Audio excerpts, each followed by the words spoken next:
Hello दोस्तों, welcome to the YouTube channel genius commerce academy यानी कि जीसीए। आज की क्लास में हम लोग पढ़ेंगे इशू ऑफ डिबेंचर्स, जिसमें कि कंसिडरेशन अदर देन कैश के बारे में पढ़ेंगे। पिछली क्लास में हम लोगों ने issue of debentures for cash के बारे में पढ़ा था। आज कंसिडरेशन अदर देन कैश, मतलब जब कभी भी डिबेंचर्स को बेचा जाता है तो बदले में कैश ना लेकर कोई एसेट्स या बिजनेस को लेते हैं, तो इससे रिलेटेड जर्नल एंट्रीज कैसे बनाया जाता है उसको आज की इस वीडियो में सीखेंगे। ये भी बहुत ही इंपॉर्टेंट है। इसमें जो कुछ जर्नल एंट्रीज है वो बड़ा ही कॉमन सा रहेगा हर क्वेश्चंस में।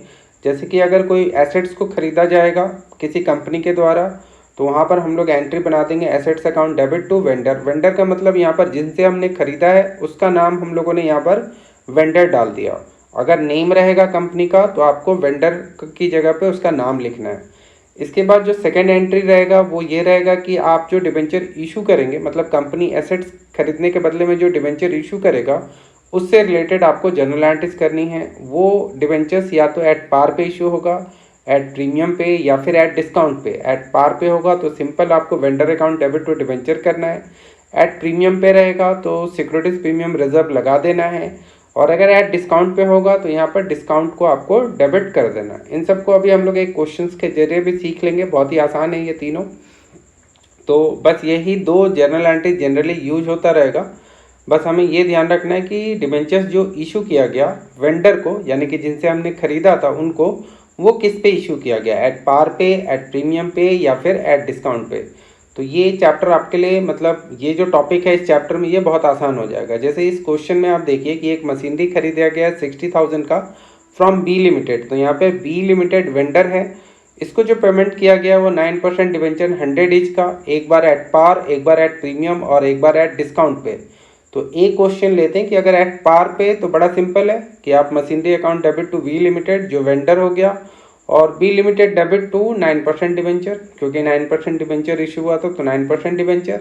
और फिर आंसर के लास्ट में आप एक चीज़ निकाल देना कि कितने डिबेंचर इशू किए गए थे।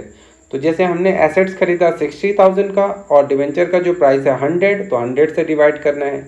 अगर डिबेंचर का प्राइस बढ़ेगा तो बढ़े हुए प्राइस से डिवाइड करना है। जैसे कि इस टॉपिक में अभी जो दिख रहा है आपके सामने, उसमें प्रीमियम पे इशू किया है। तो प्रीमियम पे अगर इशू किया है तो आपको एसपीआर लगाना है। एसपीआर का मतलब सिक्योरिटीज प्रीमियम रिजर्व अकाउंट लगाना है सेकेंड जनरल एंट्रीज में।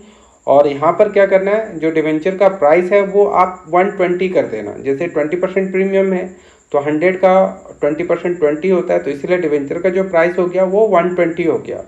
तो नंबर ऑफ डिबेंचर इशूड यहाँ पर जो आप निकालोगे 60,000 अपॉन में 120 करके निकालोगे। बस यही डिफरेंसेस है। जो पहला जर्नल एंट्रीज था वो तो सिंपल वही बनेगा, हर क्वेश्चन में कॉमन रहेगा। बस आपको ये ध्यान रखना है कि प्रीमियम या डिस्काउंट पे इशू हो रहा है उसको आपको ध्यान रखना है।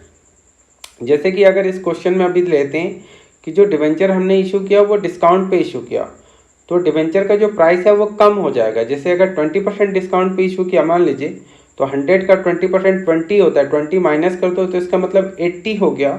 तो इसीलिए जब नंबर ऑफ डिबेंचर्स निकालेंगे यहाँ पर तो 60,000 को 80 से डिवाइड करेंगे।